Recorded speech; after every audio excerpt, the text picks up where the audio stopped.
Salut, bienvenue à bord du 3e numéro de Slam. Le magazine 2013 est d'une grande richesse, comme vous allez pouvoir le constater. Sans eux, pas de match possible. Les arbitres compteront des acteurs indissociables de toute rencontre. Nous avons suivi le Dordogneux Florent Sudex lors d'un samedi ordinaire.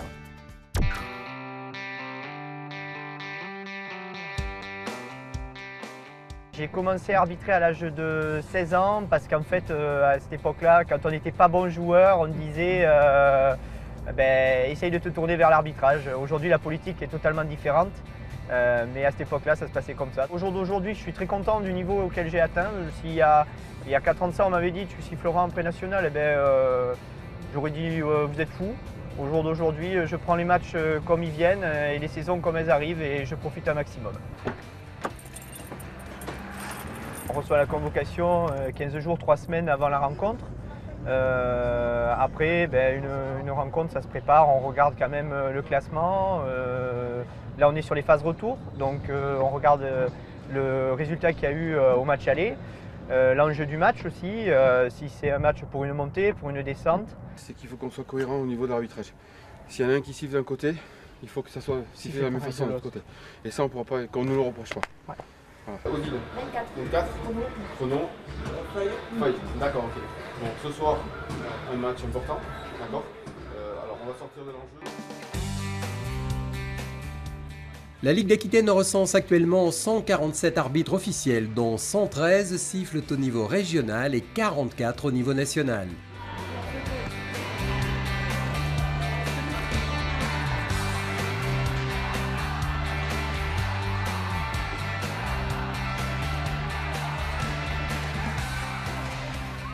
On reste neutre, on reste positif, d'accord. Mais je pense que là, ils n'ont pas trop à se plaindre parce qu'il y a drapeau des deux côtés et ils ne peuvent pas nous critiquer sur les fautes. Fumble. Situation de fumble. Il échappe mais pas exprès. Moi, j'ai pas de pression sur les matchs. Je veux dire, la pression, c'est les joueurs et les coachs qui les ont, quoi. Nous, on n'a pas de pression à avoir. Nous, tout ce qu'on a à avoir, c'est être régulier, juste et surtout avoir le même coup de sifflet. Mon collègue a sifflé faute, 2 tiers. Fond, elle est sûre. Elle est fond, les gars. Déjà, ce qu'il faut, c'est toujours avoir le sourire, quand même un maximum, tout en restant aussi direct et sérieux et droit. Mais bon, souvent, c'est abordé avant le match d'être cool, quoi, enfin, naturel. Parce que bon, il ne faut pas faire voir, il ne faut pas non plus rester tendu, avoir cet esprit tendu, alors qu'il n'y a pas lieu, parce que souvent, ça met la pression aux joueurs, où les joueurs se disent il est tendu, il n'est pas serein. Alors que bon, en gardant le sourire, ça passe beaucoup. Ça court des deux côtés, c'est engagé dessous aussi. Ouais. Après, ce qui est un peu dommage, c'est que les joueurs ils réclament surtout contact des fautes. Donc, pour l'instant, je pense qu'on a la maîtrise du match. Après, il faut qu'on reste sur ce temps-là.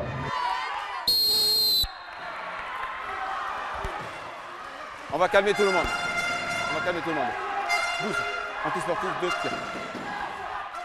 Chaque année, donc, on a de nouveaux arbitres qui viennent compléter donc, la liste des arbitres régionaux, qui fait suite donc, à des arrêts. Des arbitres aussi régionaux qui montent en championnat de France. Mais aujourd'hui, tous nos matchs en Aquitaine sont sifflés tous les samedis et tous les dimanches. Moi, j'en ai marre de siffler. On ne voit plus du basket. Non. Là, il y a une faute vraisemblable. Donc, il le pousse et il ne joue pas le ballon. Donc, c'est tout. Et ça sera pareil pour l'autre côté. Depuis cette année, qui est donc mise en place par Yacine Melab, donc arbitre de Pro B, et William Burou, qui est son adjoint. Où là il y a toute une formation qui est mise en place donc pour les nouveaux qui arrivent donc, en région et ensuite pour ceux qui sont là depuis un certain temps.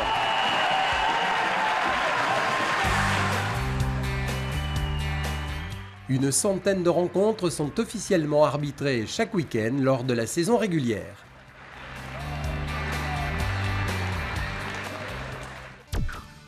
On reste en Dordogne, où les U20 filles de Moulin-Neuf ont vécu cette saison une très belle aventure grâce à l'implication et à la mobilisation de tout un club. Un club créé en 1952 avec vraiment une apogée dans les années 78-81 avec une équipe qui a failli monter en National 3. On a depuis 5 ans fait des ententes, aujourd'hui des coopérations territoriales avec les clubs de Saint-Front, Neuvic et Montpont. On essaye de garder cet état d'esprit-là, un état d'esprit familial, un club où les jeunes arrivent en courant à l'entraînement parce qu'ils ont plaisir à pratiquer, en essayant d'avoir, quand on peut, des projets de compétition qui, entre guillemets, tirent le club vers le haut en montrant un petit peu l'élite au niveau basket. Notre priorité, c'est d'attaquer sur le 8, parce qu'on ne va pas avoir des attaques, d'accord, moi les 3 premières minutes, c'est commencer à fond, commencer avec un maximum de vitesse et d'intensité.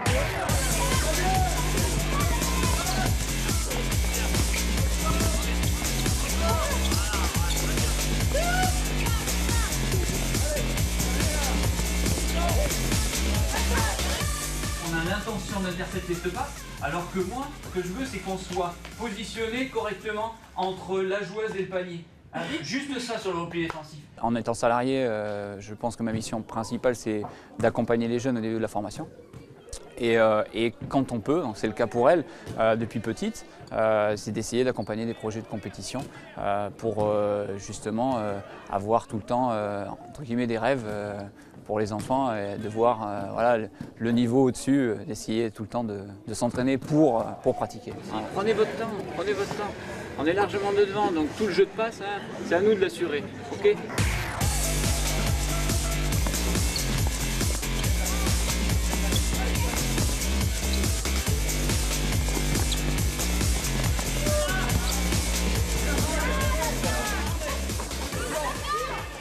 Ici, il y a une très bonne ambiance. Moi, je suis là depuis toujours. J'ai vu plein de filles passer et ça a toujours été des très très bons moments. Et vraiment, je pense que je partirai d'ici pour rien au monde. Je trouve que c'est un petit club et du coup, voilà, vous voyez le monde qu'il y a ici. C'est les anciens du club qui reviennent voir des fois des matchs. Beaucoup de convivialité. On vient d'un petit peu partout. C'est des joueuses qui ont été recrutées en Dordogne. Certaines joueuses ont été formées. La grande a été formée, Élise, la numéro 13 à Basketland. Héloïse sort du centre de formation de Talence. Donc une hétérogénéité qui forme au final un groupe très soudé et qui a du potentiel. La philosophie, c'est avec l'employé Marc Durand de prendre les enfants tout petits et de les former au basket sur une pérennité à long terme. C'est entièrement un club de bénévolat. On refuse de donner de l'argent aux joueurs pour jouer au basket. On préfère indemniser sur des frais de déplacement, mais hors de question de donner de l'argent en tant que salaire. Le comité est en train de mettre en place son plan d'action pour l'Olympiade qui arrive, donc jusqu'à 2016. Et comme d'habitude, on axe sur le développement des jeunes et sur le sport féminin. Je pense que si on veut garder l'ensemble des jeunes que les clubs forment et qui sont parfois d'un excellent niveau, si on veut garder ces jeunes-là, il faudra passer par des ententes, enfin des coopérations, puisque c'est comme ça qu'on dit maintenant, des coopérations entre les différents clubs. En Lot-et-Garonne, le CPB, le Centre Perfectionnement Basket, a élu domicile de longue date au collège Joseph Chaumier d'Agen et s'adresse à un public très rigoureusement sélectionné. Le CPB, c'est le centre de perfectionnement de basket. Les objectifs du CPB, c'est améliorer la technique individuelle en augmentant le volume horaire des entraînements et perfectionner tout en alliant les études et le sport. Le suivi est fait essentiellement donc, par les professeurs principaux qui sont extrêmement attentifs aux résultats scolaires des élèves sportifs. Il y a un lien quasiment permanent avec M. Toffoli. Notamment, nous l'invitons systématiquement à tous les conseils de classe. S'il y a le moindre problème en termes de discipline, en termes de résultats scolaires, il y a un système d'alerte qui est fait automatiquement vis-à-vis de M. Toffoli. Et puis nous discutons beaucoup et nous n'hésitons pas, quand c'est nécessaire, à prendre des décisions comme des suspensions d'entraînement, le temps que l'élève remonte ses résultats. Vous avez l'opportunité pendant 1 heure de vous avancer un petit peu dans les devoirs, vu que j'interviens en soutien scolaire et aide aux devoirs. Donc pour essayer de revoir avec les élèves déjà ce qu'ils ont à faire comme exercice, comme devoir, reprendre avec eux des leçons qu'ils n'auraient pas comprises, peu importe la matière, en français, en maths, un petit peu dans les différents domaines. Et ensuite les aider justement à essayer de voir les exercices, les devoirs, les préparer aux interrogations écrites et voir quelles sont les principales difficultés pour faire en sorte que quand ils sont tout seuls, ils puissent arriver de manière autonome à se débrouiller. On va dire on travaille comme les autres, sauf que le soir, au lieu de rentrer chez nous, on fait du basket en plus.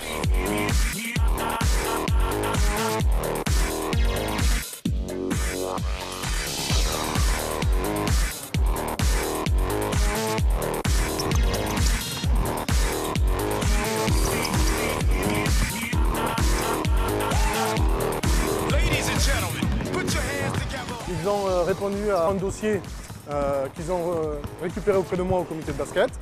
Et une fois que ce dossier a été rempli, je leur ai renvoyé un courrier pour une journée de présélection, une journée de détection, ce que l'on appelle. Je fais un entraînement qui est basé sur les fondamentaux et au regard de la technique individuelle de chaque enfant, je décide aussi de les prendre ou de ne pas les prendre. Océane, ton tir, lève le ballon, d'accord? Lève le ballon sur le tir après le stop tir. Et ensuite, nous nous réunissons avec la principale du collège, Mme Kazaï, pour examiner les dossiers, moi du côté basket et elle du côté scolaire.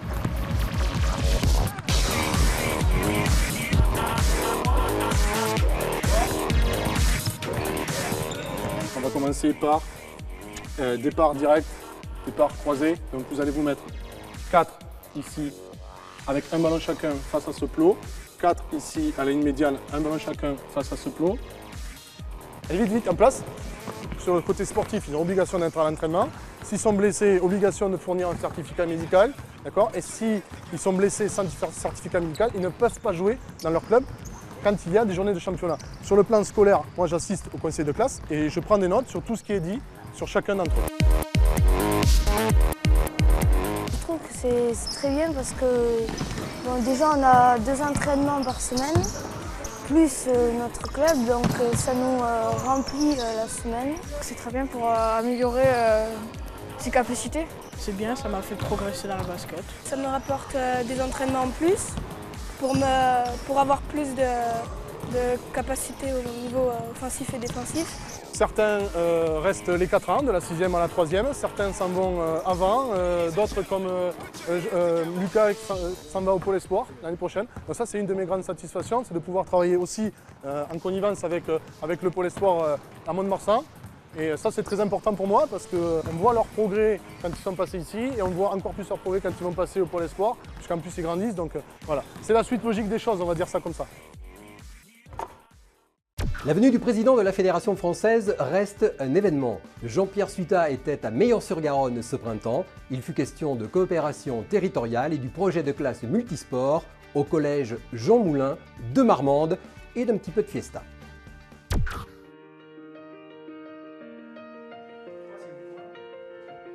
On ne veut surtout pas que les clubs fusionnent. On veut que les clubs restent avec leur identité propre et se mettent autour d'une table justement pour fédérer ou mutualiser les moyens. On va vivre une évolution sociétale importante et on sait qu'on va manquer de bénévolat. Il y aura peut-être aussi une difficulté de trouver des aides publiques demain. Donc on veut organiser notre décentralisation et ce que j'appelle une intercommunalité des clubs. Il faut que demain, ce qu'on appelle les guerres de clochers cessent et que les gens travaillent ensemble pour le développement du basket et surtout pour la jeunesse. Et c'est vrai qu'à ce jour, les ententes, les coopérations qu'on pourrait faire au niveau des garçons ne sont pas les mêmes que celles qu'on pourrait faire au niveau des filles. Il faut un projet de club, il faut que les clubs s'entendent sur ce qu'ils ont envie de faire ensemble. Ensuite, on va limiter le nombre de clubs au départ à 3. Et ensuite, cette notion de territoire, d'intercommunalité, donc une proximité géographique. On ne peut pas imaginer une coopération territoriale avec 2 clubs qui sont à l'opposé de la France. Voilà. Je crois qu'il faut partir d'un projet commun et puis garder chacun son âme comme ça a été proposé. Je crois que ça pourrait être un très bon fonctionnement, effectivement. Mais ça, je laisse le choix et puis la réflexion, comme je le disais tout à l'heure, aux dirigeants. Et puis nous, les communes et les collectivités, on sera là pour travailler ensemble, voilà, et puis avancer ensemble et les soutenir, bien sûr. Élus et représentants du monde scolaire ont profité de la venue de Jean-Pierre Sutat pour évoquer la mise en place de la classe multisport au collège Jean Moulin de Marmande. Le projet est né de la réflexion des profs d'éducation physique et sportive du collège qui souhaitaient pouvoir animer dans le cadre de l'accompagnement éducatif des activités sportives. Donc nous avons réuni autour de la table 7 comités départementaux représentant 7 disciplines sportives pour permettre aux élèves de participer à des activités telles que le basket, le volley-ball, le golf, la gymnastique, le tennis de table, le tir à l'arc. On a la chance ici dans un département, je dirais milieu rural, d'avoir des acteurs qui veulent développer le sport. Moi, je trouve ça très bien, je pense que c'est même très intelligent, je ne comprends pas pourquoi on ne l'a pas fait plus tôt et un peu partout. Le président de la Fédération française a assisté au dernier match de National 2 du Garonne à SPTT dans son chaudron et a pu constater combien l'ambiance y était passionnée. chaudron était en ébullition. Et puis c'est tous les samedis, les supporters, les entraîneurs, les bénévoles, tout le monde se retrouve autour de ce sport et c'est magnifique. On joue 3 fois les playoffs en 4 ans, je pense que c'est magnifique pour nous ce soir. Et pour les joueurs et pour le président et tous les bénévoles.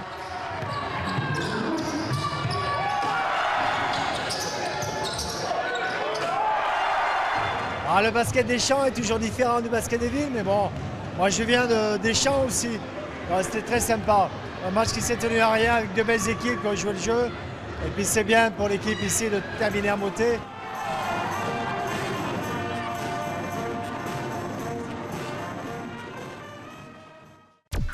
Direction le Pays Basque. À Anglette, l'ACBB n'en finit pas de charmer son public et même les pouvoirs publics. Normal puisque son équipe féminine nourrit une grande ambition.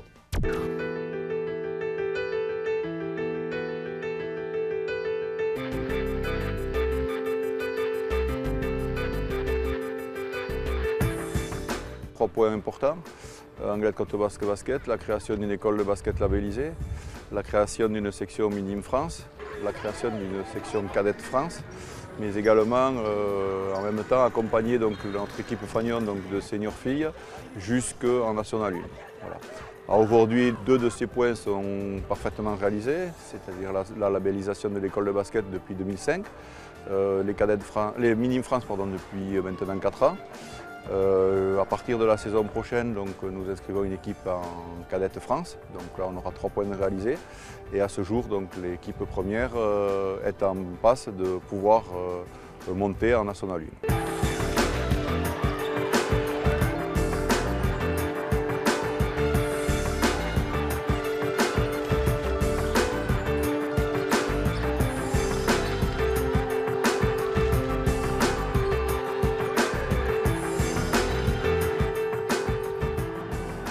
Je crois que nous sommes tous très impliqués. Les adjoints sont là, l'adjoint au sport suit ce club de manière extrêmement attentive. Et moi-même aussi, je viens très régulièrement, quasiment à tous les matchs d'ailleurs qui se déroulent à Anglette de cette équipe. Donc c'est cette implication qui est importante. Je crois qu'ils savent aussi qu'ils peuvent compter sur notre soutien. Ça veut dire que s'ils ont besoin de quelque chose à un moment donné, au-delà de la subvention municipale, s'ils ont besoin de quelque chose parce que vraiment ils ont un défi ou quelque chose d'important, ou parce qu'ils ont des besoins qui naissent justement du fait, par exemple aujourd'hui, de ce magnifique challenge qui est de leur, écoutez, ils savent que nous sommes avec eux.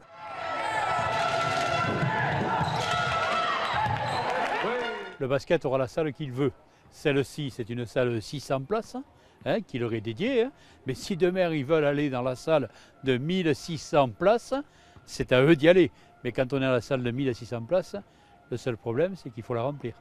Et 600, là on est bien. Aujourd'hui on est très bien. Mais j'espère que demain on fera les 1600 places dans l'autre salle. Le projet part d'Anglette, mais il y a 7 autres clubs qui travaillent derrière, 7 autres clubs qui font de la formation, et il y a 7 autres clubs derrière qui sont capables de fournir les éléments pouvant jouer à haut niveau. Voilà, la preuve, c'est qu'aujourd'hui, dans nos rangs, nous comptons des filles, juste pour citer quelques-uns, de Saint-Jean-de-Luz, d'Urcuit, d'Asparer. Donc pourquoi pas continuer et porter à l'unisson le basket basque vers peut-être des sommets français et peut-être un jour vers la capitale. La création d'un Prytanée permettant l'accueil de jeunes joueuses est en train de se concrétiser, qui devrait voir le jour dès la rentrée de septembre. Cette structure, elle fait partie d'un domaine village vacances qui s'appelle le domaine du Pignada à Anglette, qui va donc mettre à disposition du Prytanée une aile donc, de sa structure qui sera composée de 40 places, bien sûr d'un dortoir, d'un réfectoire.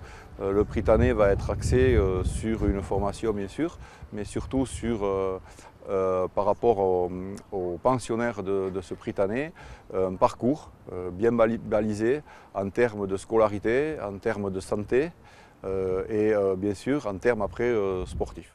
Sport de démonstration à Rio en 2016, lors des prochains Jeux Olympiques, le 3 contre 3 a déserté les playgrounds pour s'imposer désormais en qualité de discipline majeure.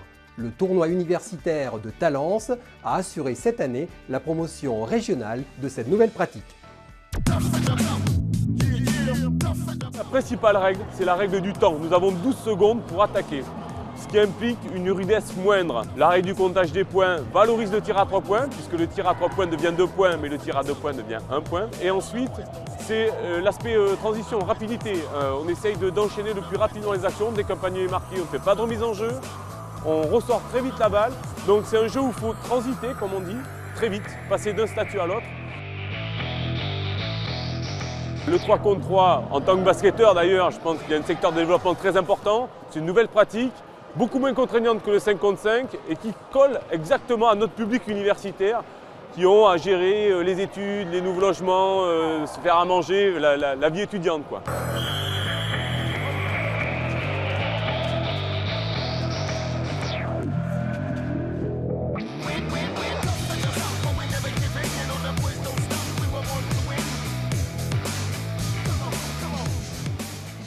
Le 3 contre 3, pour nous, c'est vraiment une activité qui permet de rassembler pour après vraiment donner une dynamique dans la saison du basket universitaire, pour après constituer des équipes plus amples et pouvoir avoir un championnat à 5 contre 5. Mais aussi, ça permet aussi à des joueurs qui ne sont pas forcément à l'aise de pouvoir commencer à se lancer dans la pratique du basket parce que c'est beaucoup plus accessible de jouer à 3 contre 3 qu'à 5 contre 5.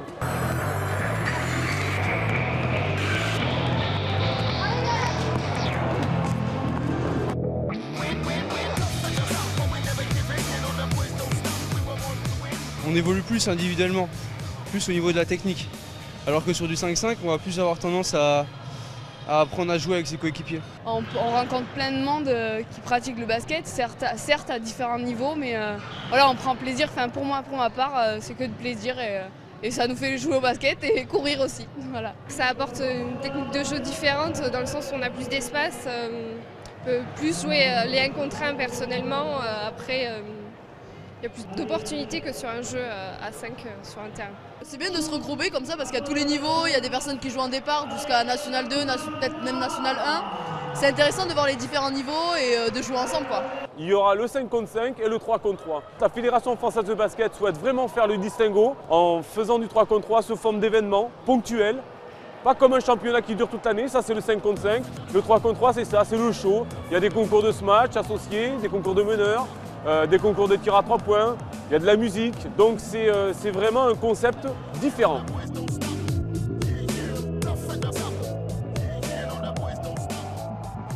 La finalité, on en a plusieurs. Un, c'est aussi de passer un partenariat avec la Fédération française des sports universitaires, puisqu'ils ne font pas que du 3-3, ils font du 5-5. Deux, c'est de promouvoir le 3-3, puisque c'est un souhait de la fédération. On a mis ça au projet de la Ligue, le 3-3. Les comités le mettent dans leur projet aussi, donc on veut vraiment que le 3-3 fasse partie prenante du basket aquitaine. Avant la finale de Bercy, une partie des phases finales du trophée Coupe de France masculin s'est tenue cette année à Pessac. Club organisateur, le PBC en 2013 a ainsi pu faire preuve de toute sa détermination en matière d'organisation et de réception.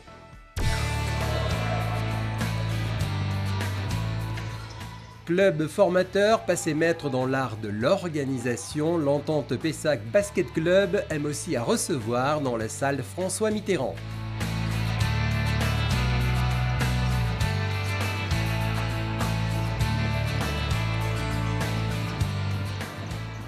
C'est un travail qui est énorme d'organiser une manifestation comme ça. Donc on a commencé la première année par des cadettes, la deuxième par des cadets, l'année dernière par des seniors filles et cette année par un championnat senior masculin N2, N3. C'est entre 35 et 40 personnes, minimum, parce que dans le gymnase, on ne voit qu'une partie de l'iceberg, et notamment la cuisine, puisque sur nos 2 jours, on n'a pas moins de 150 à 160 repas de réservés pour les équipes, les accompagnateurs, mais il y a aussi tous les bénévoles, les élus, les arbitres, les officiels. Voilà.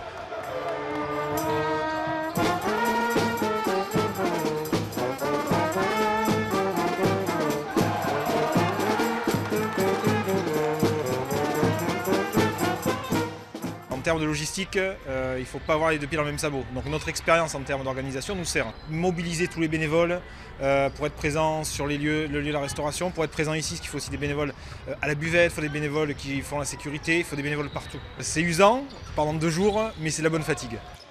Véritable régional de l'étape, le club de Pau Nord-Est a qualifié son équipe pour la finale de Bercy avant de remporter le titre de champion de France de National 3 dans la foulée. L'effort que tu as fait là, d'accord, c'est les efforts qui nous font gagner le match. S'ils ne marquent pas des paniers sur contre-attaque, ou là Bastien ne calcule pas. C'est une très très belle école de basket. Toutes les catégories sont représentées en garçons et en filles, voire doublées.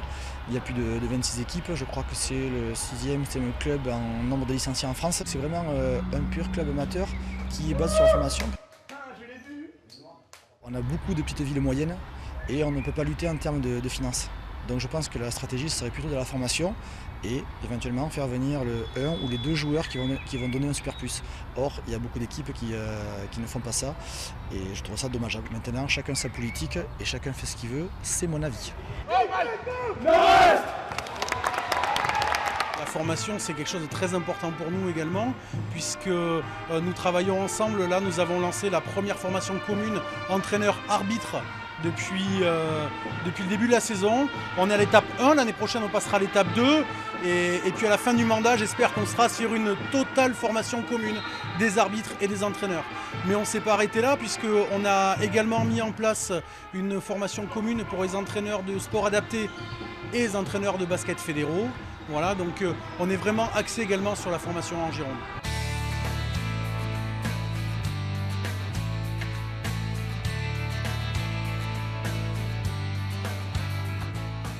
C'est une réussite quand on voit le spectacle qu'on a eu sur ce match-là, quand on voit le monde qu'il y a dans les tribunes, l'ambiance, ça peut être qu'une réussite. Et nous, on ne le fait pas, nous bénévoles du club, on ne le fait pas pour nous mettre en avant, on le fait pour le plaisir des gens. Et de ce point de vue-là, c'est une réussite. C'est important vis-à-vis de ses partenaires, c'est important également vis-à-vis de nos instances politiques, entre guillemets, la mairie de Pessac qui nous prête les installations. Donc il est évident que nous, c'est un juste retour des choses pour eux de voir des manifestations comme ça organisées.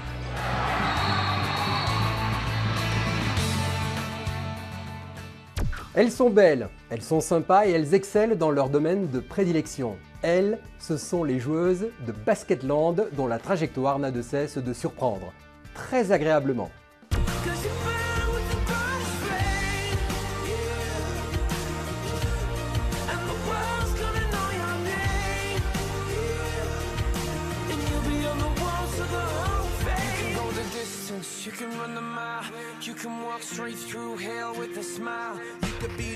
Il y a de vraies valeurs auxquelles nous tenons, que nous avons depuis le début et la création de cette structure.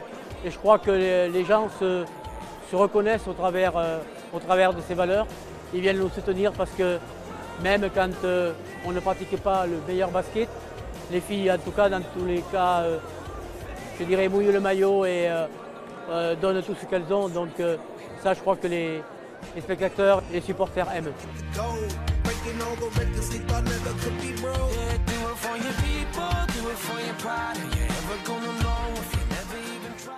On ne peut pas dire qu'on joue 5 contre 5, on va dire qu'on joue 6 contre 5 ici. Parce que le public est toujours derrière nous, qu'on soit derrière au score ou devant, c'est vrai que les gens sont toujours là à nous soutenir quoi qu'il arrive. J'ai donc le malheur d'avoir une blessure à la suite depuis début décembre. Donc voilà, on a pris la décision que j'arrêtais la saison, même cet été aussi malheureusement, pour vraiment bien me soigner et attaquer la saison prochaine de plein pied.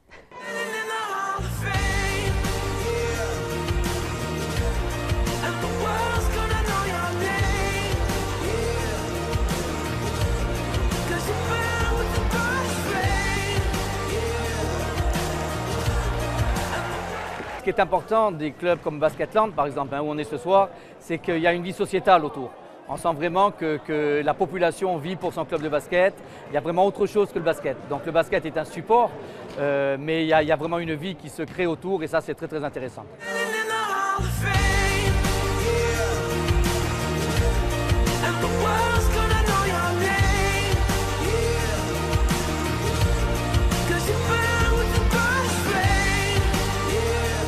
Cette année, on a voulu se dire qu'on pouvait peut-être aller chercher très haut, mais on fait une très très belle saison. On finit 6e, ce qui est notre meilleur classement jamais obtenu en Ligue et on fait une très très belle saison et il faut qu'on le dise. Et voilà, moi ça me fait plaisir quand, voilà, par exemple comme ce soir, on fait des prestations qui sont de très bon niveau avec des jeunes joueuses qui ont du temps de jeu, qui avancent et moi je crois que c'est ça et ça doit rester ça la chose qu'on fait. We go to the offensive rebound, okay? We have to box out.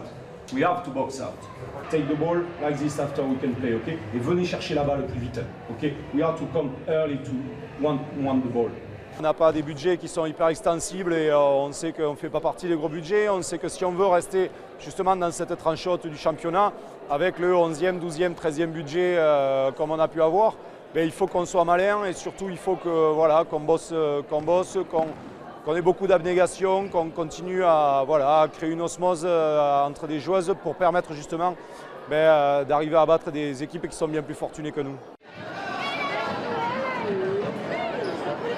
D'exister en Ligue féminine, c'est déjà compliqué parce qu'il y a beaucoup de très bonnes équipes, que c'est un championnat resserré où on a vu cette saison que tout le monde ne pouvait battre tout le monde, et à commencer par nous d'ailleurs, puisque nous sommes capables d'aller battre Montpellier qui est leader incontesté cette saison et de perdre contre le dernier. Le deuxième aspect qui nous tient à cœur, c'est, et vous l'avez vu ce soir, c'est d'avoir un impact populaire, je dirais, pour le basket féminin et pour le basket de l'année tout entier. Je suis de Saint-Sevé, je suis local, l'ambiance est extraordinaire. Si c'est l'ambiance, c'est le basket landais, c'est les Landes. Les filles, parce qu'elles sont belles déjà. Et après, je crois que c'est une ambiance, c'est une âme. L'âme qu'il y a dans ce club, dans cette salle, je crois que c'est tout ça. C'est tout ça, Basketland. C'est l'ambiance familiale, tous les gens du coin y viennent.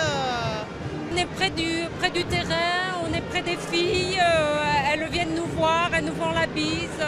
Vive Basketland! Et si la médaillée d'argent aux Jeux Olympiques de Londres avec l'équipe de France avait à définir son club en 3 mots, que dirait-elle? Je dirais famille, l'envie, parce que ici je sais que pour venir y jouer il faut mouiller le maillot, donc je dirais l'envie et je dirais le public. Voilà, c'est la fin de ce 3e opus. Slam vous dit merci et à l'année prochaine. Salut!